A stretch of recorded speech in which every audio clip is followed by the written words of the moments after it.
The sound of music का आज हमने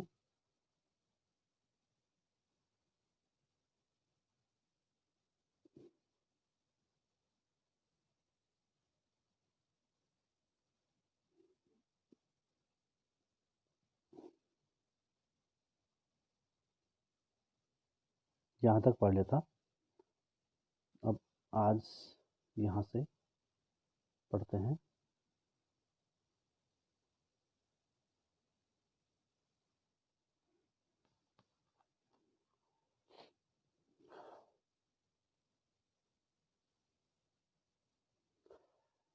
Not surprisingly, Evelyn delights her audiences.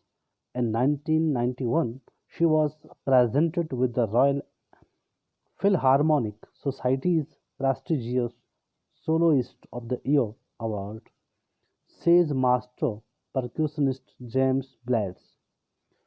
God may have taken her hearing, but he has given her back something extraordinary.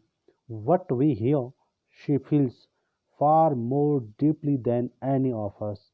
That is why she expresses music so beautifully. Not surprisingly, इसमें कोई आश्चर्य की बात नहीं है कि एवलिन डिलाइट्स, एवलिन आनंदित करती है या आनंद देती है हर ऑडियंसेस, एवलिन अपने श्रोताओं को आनंदित करती है। इसमें कोई शक की या कोई संदेह की बात नहीं है या कोई आश्चर्य की बात नहीं है। इन 1991 शी वॉज प्रेजेंटेड, उसको दिया गया विद द रॉयल, क्या दिया गया उसे, रॉयल फिलहार्मोनिक सोसाइटी का प्रेस्टिजियस सोलोइस्ट, सोलोइस्ट मीन्स होता है एकल, of the year award. Prestigious means सम्मानित। 1991 में एवलिन को रॉयल फिलहार्मोनिक सोसाइटी का प्रतिष्ठित एकल खिताब दिया गया। सेज मास्टर परक्यूशनिस्ट, जो तबला वादक दूसरे हैं, ये रॉन फॉप्स नहीं है, ये दूसरे हैं, जेम्स ब्लेड्स, कहते हैं, क्या कहते हो, गॉड में हैव टेकन हर हियरिंग, भगवान ने उससे उसकी श्रवण क्षमता या श्रवण शक्ति को छीना है। But he has given her back something extra ordinary, लेकिन ही मीन्स भगवान, यहाँ पे गॉड के लिए कहा गया है, लेकिन भगवान ने उसे वापस कुछ असाधारण शक्तियाँ दे दी हैं।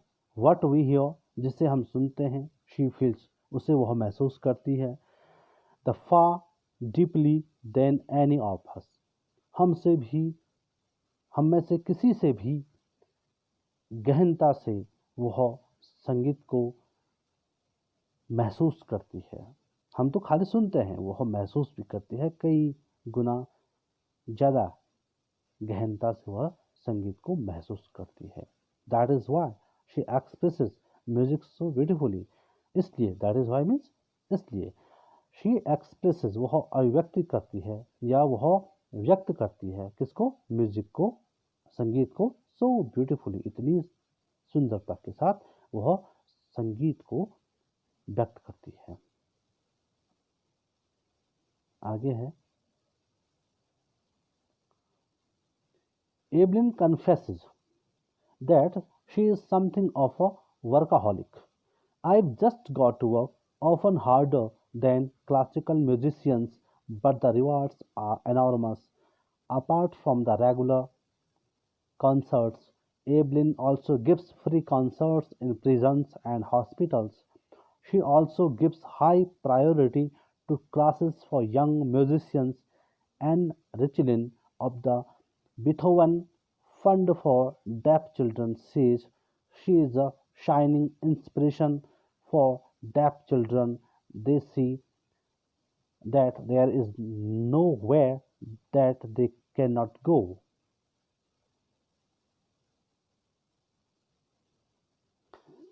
Evelyn confesses. Evelyn स्वीकार करती है या स्वीकृति देती है, यह सहमत है इस बात पर that she is something of a workaholic, कि वह निरंतर काम करने वाले लोगों में से है। अर्थात वर्काहॉलिक कहते हैं जो काम करके नहीं थकते हैं, उनको कहते हैं वर्काहॉलिक। वो मानती है खुद को कि वह एक हमेशा कार्य करने वाली शख्स हैं, व्यक्तित्व हैं। I just got to work, मुझे सिर्फ काम करना है। Often harder than classical musicians, शास्त्रीय जो संगीतकार हैं उनसे ज़्यादा कठिन परिश्रम मुझे करना है। अक्सर वह मतलब शास्त्रीय जो संगीतज्ञ होते हैं उनसे अक्सर वह ज़्यादा कठिन परिश्रम करती थी। But the rewards are enormous, लेकिन जो रिवार्ड्स होते हैं, पुरस्कार होते हैं, वे एनॉर्मस मीन्स वैसे विशाल होते हैं। लेकिन कहने का यहाँ पे ये है कि वो ये बताना चाह रहे हैं कि पुरस्कार भी किसी भी काम करने के लिए प्रेरित करते हैं। Apart from the regular concerts, concert कहते हैं प्रस्तुतियों को, जैसे संगोष्ठी को भी कॉन्सर्ट कहते हैं। वह नियमित रूप से संगोष्ठियों को के अलावा, अपार्ट फ्रॉम मीन्स के अलावा, नियमित संगोष्ठियों या प्रस्तुतियों के अलावा Evelyn also gives free concerts in prisons, वह मुफ्त में या निःशुल्क प्रस्तुतियां देती थी कैद खानों में एंड हॉस्पिटल्स और अस्पतालों में। She also gives high priority to classes for young musician, वो हमेशा उच्च प्राथमिकता देती थी किसको? To classes for young musicians, युवा संगीतकारों को वह ज़्यादा वरीयता देती थी, ज़्यादा महत्व देती थी। And Richlin of the Beethoven Fund for Deaf Children says, deaf children means बहरे बच्चों के लिए एक फंड, एक कोष है जिसका नाम है बीथोवन। क्या नाम है? बीथोवन। जिसकी मुखिया एंड रिचलिन है, वो क्या कहती हैं? She is a shining inspiration, वह एक चमकती हुई, वह एक चमकती हुई क्या है? इंस्पिरेशन है। इंस्पिरेशन मीन्स प्रेरणा है। फॉर डेफ चिल्ड्रन, बहरे बच्चों के लिए वह एक चमकती हुई सितारा है, या कह सकते हैं कि बहरे बच्चों के लिए वह एक प्रेरणा है।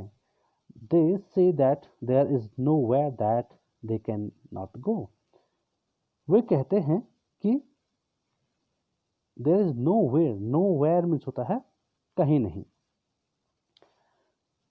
That they can not go, कोई ऐसी जगह नहीं है जहां वह नहीं जा सकते हैं। अर्थात कोई भी ऐसा काम नहीं है जो वो नहीं कर सकते हैं। आगे है, Evelyn Glennie has already accomplished more than most people twice her age.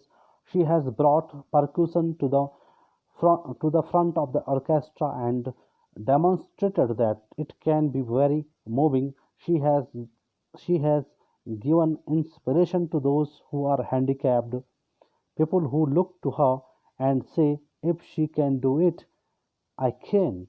And not the least, she has given enormous pleasure to millions. Evelyn Glennie has already accomplished more than most people twice her age.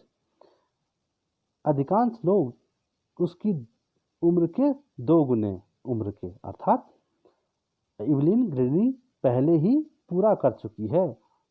अधिकांश लोग जो कि उसकी उम्र के 2 गुने उम्र के हैं। अर्थात कहने का अर्थ यहाँ पे ये है कि एवलिन ग्लेनी ने वो सब कुछ हासिल कर दिया है जो उसके उम्र के 2 गुने उम्र वाले नहीं कर पाए। She has brought percussion, percussion means tabla, to the front of the orchestra, वह विभिन्न वाद्य यंत्रों के समूह में से तबले को सामने लेकर आई।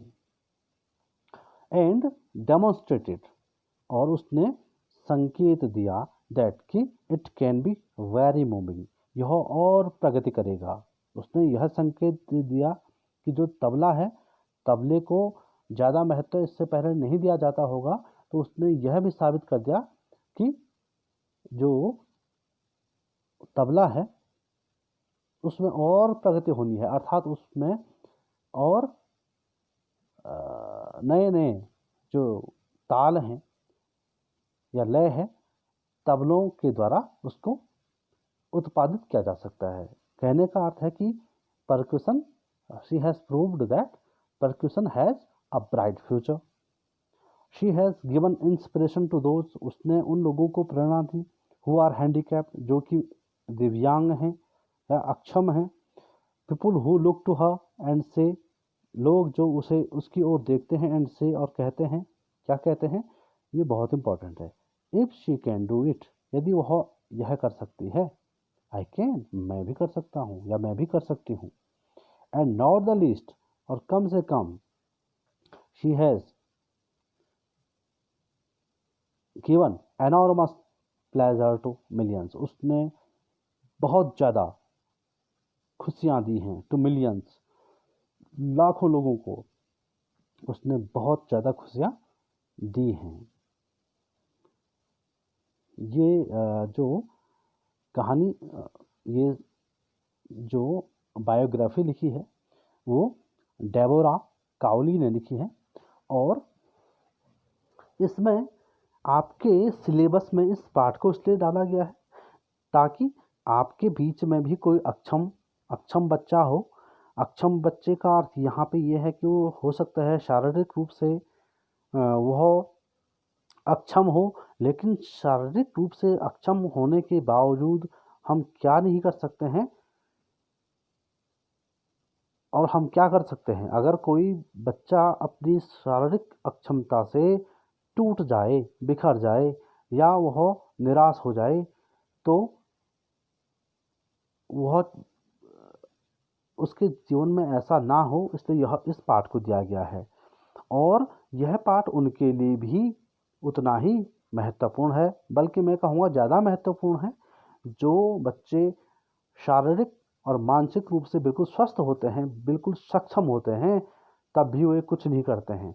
तो एवलिन ग्लेनी की कहानी को यदि वो पढ़ें तो वो ये महसूस करेंगे कि एक बहरी बच्ची संगीत की दुनिया में इतने पुरस्कार है, इतना नाम कर सकती है, तो हम तो सक्षम हैं, हम तो शारीरिक और मानसिक रूप से स्वस्थ हैं, हम क्यों नहीं कर सकते हैं? वाई वी कांट डू, या why we can't get achievements like Evelyn Glennie. तो ये पार्ट इस तरह से समाप्त हो गया है। साउंड ऑफ म्यूजिक का पार्ट फर्स्ट यहीं पे समाप्त हो गया, और हम पार्ट सेकंड को इसकी मीनिंग लिखाने के बाद पढ़ेंगे।